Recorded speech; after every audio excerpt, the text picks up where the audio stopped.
अब इससे बड़ा परेशान जो साथ में गए थे मेरे मुस्तफा फरमाए बता दो तो उन्होंने बता दिया। सीना ताने आ रहे हैं गौ से आजम के दरबार में, अरे आपके सवाल का ये जवाब, आपके सवाल का ये जवाब। कहा जवाब बताओ तो सही।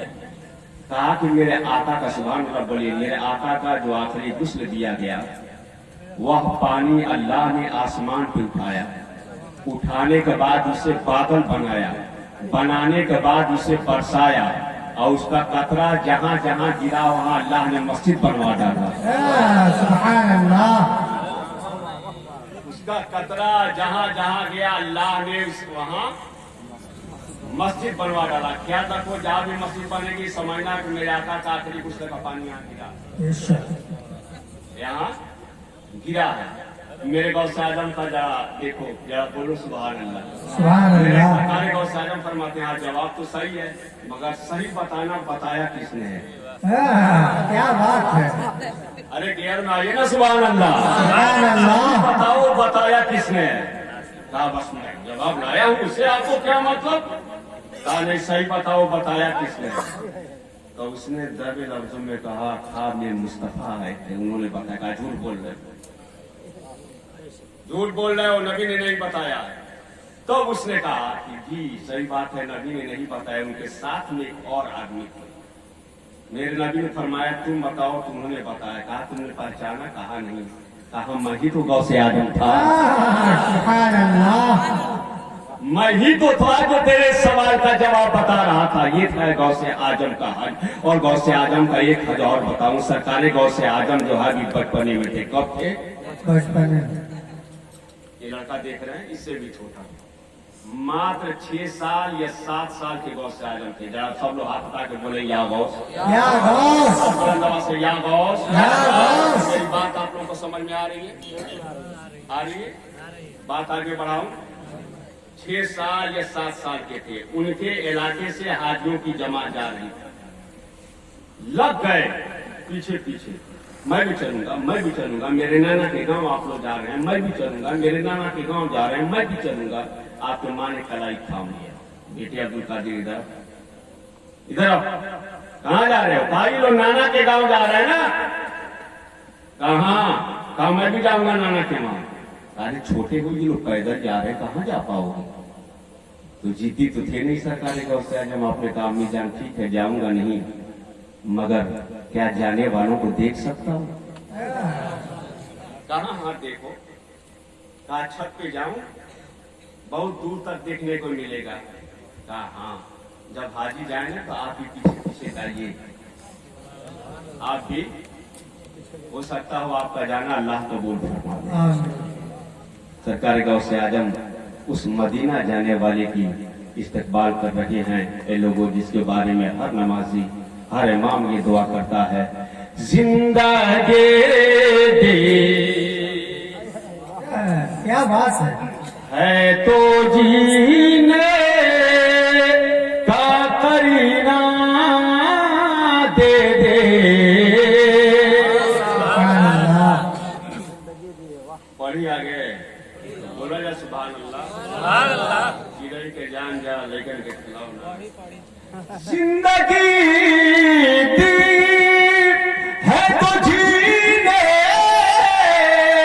का करीना दे दे। मेरे मौला सबके मौला, मेरे मौला हमें रहने को मदीना दे दे। मेरे मौला और क्या करूँगा, क्या करूँगा मैं गुलाब और चमन की खुशबू, क्या करूँगा, क्या करूँगा मैं गुलाब और चमन की खुशबू। मेरे मदे फने, मेरे मदे फने, मेरे मदफने में शहीदी का पसीना दे दे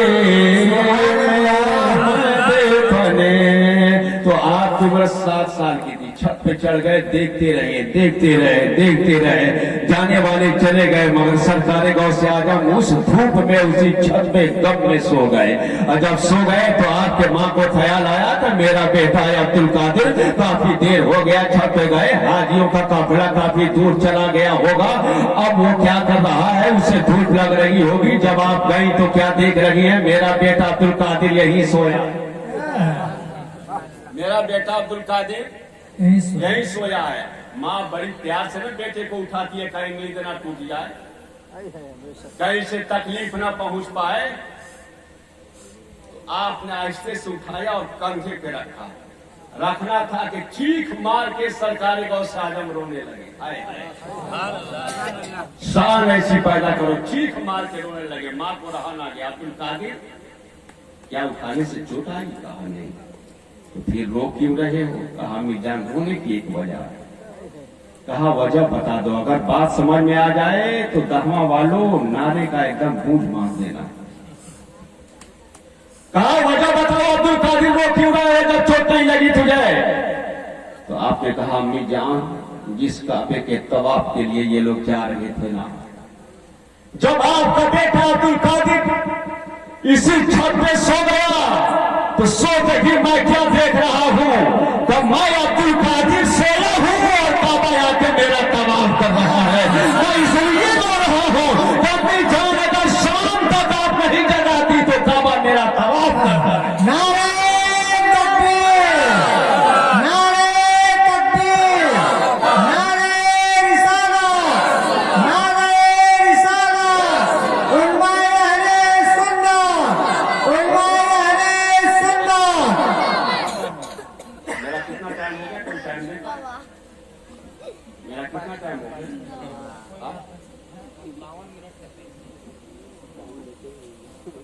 कोई नहीं, 11:15 पर 4-10 मिनट और 1 घंटा होने वाला है, तो उससे ज्यादा ना ही पूरी रात तो मतलब बाबू कपड़ों के इंतजाम करे पड़ेगा। या खुदाया रज़ू है ये मेरे, मैं तो इसको पढ़ता हूँ तो मेरे आंखों में आंसू आ जाता है। न जाने किसका हाल क्या हो गया। कोई जानता है कि हमारी मौत कैसे हो? बहुत ही मौत आपने भी देखा होगा कि सही सलामत आदमी जा रहा है, ऐसा एक्सीडेंट हुआ कि कफन भी पहनाने का मौका नहीं। कोई जानता नहीं, जा रहे हैं कश्ती से सवार होकर, कश्ती टूट गई, घर वालों को चेहरा भी देखने का मौका नहीं मिलता। आप चले हैं, आग ऐसी लपेट ली कि आप जल के राख हो गए, कंधा लगाने का भी मौका बेटे को नहीं मिला। कोई जानता है कि किसके हालात क्या होंगे? कोई नहीं जानता। इसलिए हर लम्हा ये दुआ पढ़ो कि या खुदाया रज़ू है ये मेरे, मौत आए तो इसे तरह आए। ये दुआया कलमात है, इसमें आप लोग हमारी हम दुआ से आप लोग नमाज़ें। या खुदाया रज़ू है ये मेरी, मौत आए तो इसे तरह आए। जान कदमों में निकले नबी के, जान कदमों में निकले नबी के, और वही मुझको दफनाया जाए। जान कदमों में निकले नबी के, और वही मुझको दफनाया जाए। ये कब मिलेगा? तो अपनी माँ की खिदमत करेंगे तब मिलेगा। कब मिलेगा? बोलो भाई। माँ की दुआ का यह है कि माँ जैसी दुआ कर देगी वैसे ही सब कुछ आपका होगा। निश्चय। वैसे ही बोलो ना यार, सरल दवा से कैसे? मैं पहले बता दिया हूँ, माँ की बददुआ से बचो, माँ के दिल को चोट पहुंचाने से आप बचो। कहीं माँ नाराज हो गई तो जिंदगी तबाह बर्बाद हो जाएगी। आपको मालूम है माँ की दुआ का कमाल क्या है? अगर इजाजत दे तो पेश करो। इजाजत बोलिए, इजाजत है। हजरत बायजीद बुस्तामी का नाम आपने सुना। हजरत बायजीद बुस्तामी अपने माँ से गए, अरीजा किया, या मेरी माँ मैं चाहता हूँ कि जंगल का रास्ता पकड़ लूँ और उस वक्त तक वापस न आ जाऊँ जब तक अपने रब को मैं राजी न करूँ। जब तक मैं अपने रब को राजी न कर लूँ। हम लोग तो 2 रकात जुम्मा का पढ़ते हैं, समझते हैं जन्नत रजिस्ट्री हो गई। 2 रकात जुम्मा का पढ़ा है कि जन्नत रजिस्ट्री हो गई। और हम जैसे मौलवी आते हैं, ये करने से अभी जन्नत आपके नाम हो जाएगी। जन्नत तुम्हारे बाप की जागीर है। जन्नत क्या है पूछना होता है, देखो बाप से पूछो। यही सब सुना सुना के तो लोगों को बेनमाजी बना दिया है लोगों ने। जन्नत इतनी आसानी से मिलने वाली होती तो लोग नमाज क्यों पढ़ते? करबला में नबी का खानदान क्यों करता? गौसे आजम भूखे प्यासे क्यों रहते? उस वक्त तक नहीं खाते थे जब तक मौला खिलाता न था। आजकल क्या है, बस एक मर्तबा सुभान अल्लाह बोल लीजिए, अब जन्नत आपकी हो ही गई। अब उस समझ लिया भाई, अब तो एक मर्तबा कहें हजरत, हमने तो 100 मर्तबा बोला, जरूर एक मर्तबा कबूल हुआ होगा, अब जन्नत मिल ही गई। तो क्या जरूरत है हमको मस्जिद में जाने की, ज़कात निकालने की, माँ बाप की खिदमत करने की? साहब सब फजीलत अपनी जगह, मगर ऐसी फजीलत न बयान करो ना कि जिससे लोग बेनमाजी हो जाए। ऐसी बात, अरे जहाँ जन्नत की बात करो वहीं जहन्नम की भी बात करो ना, कि जहन्नम भी है। जब जहन्नम की बात करोगे तब पता उसको चल जाएगा यार, वहाँ बचने के लिए जरूरी है कि माँ बाप की खिदमत करें, वक्त पे नमाज पढ़ें, अपने पड़ोसियों का हक अदा करें। तो खाली जन्नत का जिक्र करोगे तब तो लोग गुमराह हो जाएंगे। जहन्नम का भी जिक्र करो ताकि लोग नमाजी बने, माँ बाप की खिदमत करने वाला बने, पड़ोसियों का हक अदा करने वाला बने। तो मैं ये बयान कर रहा था कि माँ की दुआ, तो आपने कहा माँ मैं चाहता हूँ कि जंगल में जाकर अपने मौला को राजी करूँ।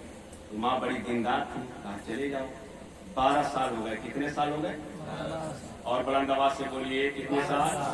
मेरी तकलीफ खत्म होने वाली है, 22 हो गई, 11:22। 12 साल। एक रात उसी मोहल्ले से बायजीद बुस्तामी का गुजर हो रहा था, इस मोहल्ले के वक्त। तो दिल ने कहा बायजीद एक काम करो ना, 12 साल हो गए अम्मी से मिले हुए, चलो कोई सारी दुनिया सोई है, माँ से मिल के आते हैं। तहज्जुद का वक्त हुआ। किसका वक्त हुआ था? तहज्जुद से बोलिए, किसका वक्त हुआ था? तहज्जुद दिन में 3 बजे पढ़ा जाता है कि 11 बजे दिन में? रात में। मगरिब ऐसा छोड़ के खाली तहज्जुद हुई तो काम चली नहीं चलेगा। बोला रमजान के रोजा छोड़ के खाली 16 सैयदा का रोजा रख लो, हमार माँ बहनी तो कबूल हो ही नहीं होगा। फर्ज छोड़ के खाली रात भर सब रात में नियत बन रहे लोग कबूल हो ही नहीं। उस वक्त तक नफल कबूल नहीं होगी जब तक तुम्हारा फर्ज अदा न हो जाए। दोनों हम लोग तो नफल पे इतना ना ध्यान दिए है कि मत पूछिए।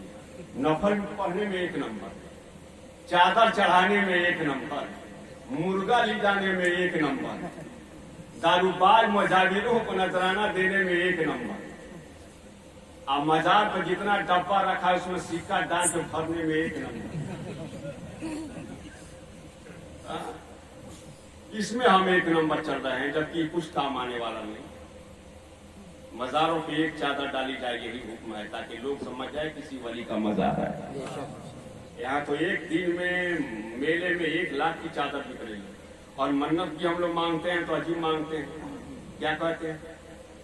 अगर हमारा बेटा पास हो गया तो मैं बूढ़न बाबा 10 तो चादर चढ़ाऊंगा, ठीक है, कोई बात नहीं है, तेरी अकीदत है।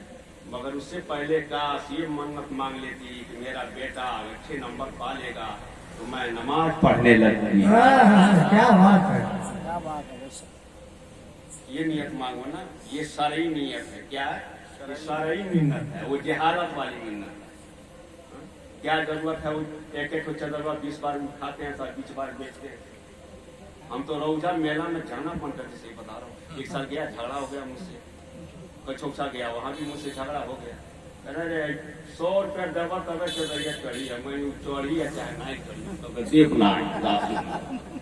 हाँ, हमको फातिहा पढ़ना है, कैसे पढ़ना भैया?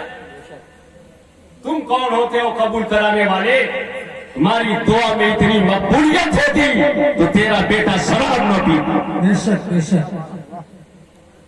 बहरहाल वो मौजूद दूसरा तो 12 साल के बाद उस रास्ते से गुजर हुए तो सोचा अम्मी से मिल लूं। हमारी अम्मी जो है इस वक्त तहज्जुद का वक्त है, उठी होंगी।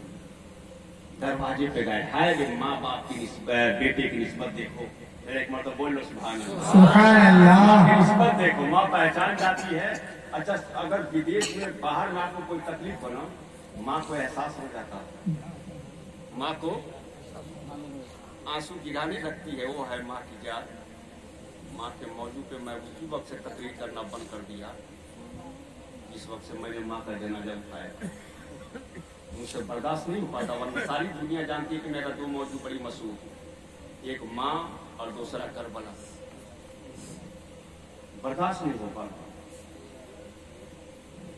माँ को ठोकर मारने वालों, उस वक्त तुम्हें एहसास होगा जिस वक्त तुम जनाजा उठाओगे। ऐसा लगता है कि सारा आसमान सिमट कर मेरे कंधे पे आ गया है। बज़ाहिर माँ दफन नहीं होती, बेटा तेरा जन्नत दफन हो रहा है। कल कौन होगा जो अपने आंचल से तेरा पसीना पोंछेगा? कल कौन होगा जो रात के हिस्से में तेरे लिए दुआ करेगा? कल कौन होगा जो तकलीफ देने के बावजूद भी बेटे की कामयाबी के लिए दुआ करे? इस रुए जमी पर तनहा वो माँ की जात है जो बेटा गाली भी देता है तो माँ कामयाबी की दुआ देती है। जिस वक्त जनाजा उठाओगे तो तुम्हें पता चलेगा कि आज हमने क्या कर दिया, क्या अब कौन है मुझे बेटा कहते बुलाने वाला? अब कौन है अपने आंचल में मुझे छुपाने वाला?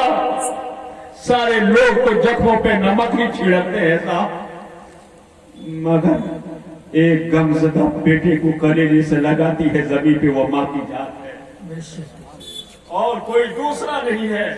इसलिए अगर माँ जिंदा हो तो उसे तकलीफ न दो। अगर पैदाइश के वक्त के दर्द का एक राई के दाने के बराबर ही मर्द के सर तरफ दिया जाए तो बेहोश हो जाएगा। मगर बाहर माँ सारी तकलीफ बर्दाश्त करने के बाद जब पैदाइश के बाद बेटा गोद में आ जाता है, माँ सारी तकलीफ भूल जाती है। इसलिए आप लोग अपने माँ बाप को सताइए मत। बहरहाल हो गए और सोचे कि मिल लूं। दरवाजा बंद है, बाहर है आपकी बेटा, गौर कीजिएगा, अंदर है माँ। सोच रहे आवाज दूं तो पड़ोस वाले जान जाएंगे। दरवाजा बंद हो के या तो खटखटावक पड़ी, या खटखटाना पड़ेगा या तो आवाज देना पड़ेगा कि नहीं देना पड़ेगा? तो आपने सोचा कि अगर मैं खटखटाता हूं तो पड़ोसियों की नींद टूट जाएगी, अगर खटखटाता हूं तो अगल बगल वाले जान जाएंगे जनाना है नहीं मुझे। हाय हाय, बेटा लिपट के दरवाजे से खड़ा है और वजू कर रही है माँ। पानी गिर रहा है, आप समझ रहे हैं कि मेरी माँ वजू कर रही है। जैसी वजू से फारिग हुई तो कहती है बायजीद बाहर क्यों खड़े हो, अंदर आ जाओ। अरे क्या अरे माँ का ममता अभी देखी नहीं। खुशबू बता रही है कि मेरा बेटा खड़ा है। कहती है बायजीद दरवाजा खोल रहा हूँ, अंदर आ जाओ। अंदर गए और जाने के बाद 12 साल का बिछड़ा हुआ बेटा 12 साल में सूरत बदली है, 12 साल में नक्शा बदला है। चेहरे पे दाढ़ी नहीं थी, दाढ़ी आ गई। मोछ नहीं था, मोछ के बाल आ गए। रब की रजा करने के चक्कर में बेटा कमजोर हो चुका है। कलेजे से लग के रो के कहती है, मेरे बेटे बायजीद, ये बताओ 12 साल हो गए, तेरा मौला राजी हुआ कि नहीं? आप बोलिए सुभान अल्लाह। सुभान अल्लाह। राजी हुआ कि नहीं? आप अर्ज करते हैं, अम्मी जान राजी तो राजी, मुझे कुछ बसारत तक नहीं मिली। राजी तो राजी, मैं क्या बताऊं कि मेरा मौला मुझसे राजी हुआ कि नहीं। कुछ बसारत भी ना मिली मुझे कि क्या हुआ मेरे अमल का, क्या हुआ मेरी इबादतों का, क्या हुआ हमारे सजदों का, क्या हुआ हमारे रुकू का, क्या हुआ हमारी तिलावत का, क्या हुआ हमें रोजा रखने का, इसकी भी खबर न मिली। इतना कहना था कि आपके माँ ने दुआ के लिए हाथ उठाया है, और जैसे ही उठाया है पैर से आवाज आ गई, ए बायजीद, जो 12 साल में मैंने तुझे अदा न किया, तेरे माँ के दुआ के सदके में वली नहीं वलियों का सरदार बना रहा हूं। सुभान अल्लाह, सुभान अल्लाह।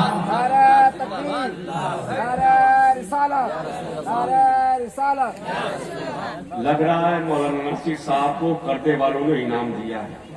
ये सारे इनाम वाले पैसे ऐसे ऐसे होके आने ना, तो समझो ये सब इनाम वाले। मेरे बाद इनकी तकरीर होगी, मेरा मौजू मुकम्मल हुआ और एक लंबी गुफ्तगू आपके सामने हमने कर दी। तो बताना मकसद ये है कि जो 12 साल मिला एक माँ की दुआ ने पल भर में दिला दिया। ये सब लोग जानते हैं, अक्सर न जानते हो, मगर ये मेरे स्टाफ के हैं, ये जानते हैं। लोग कहते हैं ना कि माँ काश एक मौका मिल जाता कि माँ को मैं कंधे पे लेके चलता। मैंने जितनी खिदमतें की हैं 3 साल तक, मेरी माँ इसके काबिल नहीं थी कि चल पाए। उस वक्त मेरी नई शादी हुई थी, मैं कुछ नहीं जाना कि मेरी शादी कैसे होती है। बस जल्दी में इसलिए मेरी शादी हो गई कि जिंदगी का कोई भरोसा नहीं था उसका, और उसकी ख्वाहिश थी कि काश मेरे साथ में मेरा बेटा बूढ़ा बन गया। उसकी ख्वाहिश थी। अल्लाह ने इतनी लंबी उम्र के मेरी माँ की कि जो नदीम अरसद डॉक्टर उन्होंने कहा कि 1 से 1 महीने के अंदर तेरी माँ का इंतकाल हो जाएगा। मेरे साथी के इंतजार में मेरी माँ को अल्लाह ने 3 साल की उम्र बढ़ा दी। 3 साल की उम्र बढ़ा दी। शादी के बाद लेकर के इधर उधर मैं भटकता रहा। हालात भी इतने अच्छे नहीं थे, जो पैसे थे वो लग गए। वो कहती थी रात की तन्हाइयों में रोके, आप मेरा इलाज करा रहे हो, अपनी बच्ची अपनी बीवी का इलाज कराओ ना, कम से कम औलाद पैदा हो जाए। मैं कहता था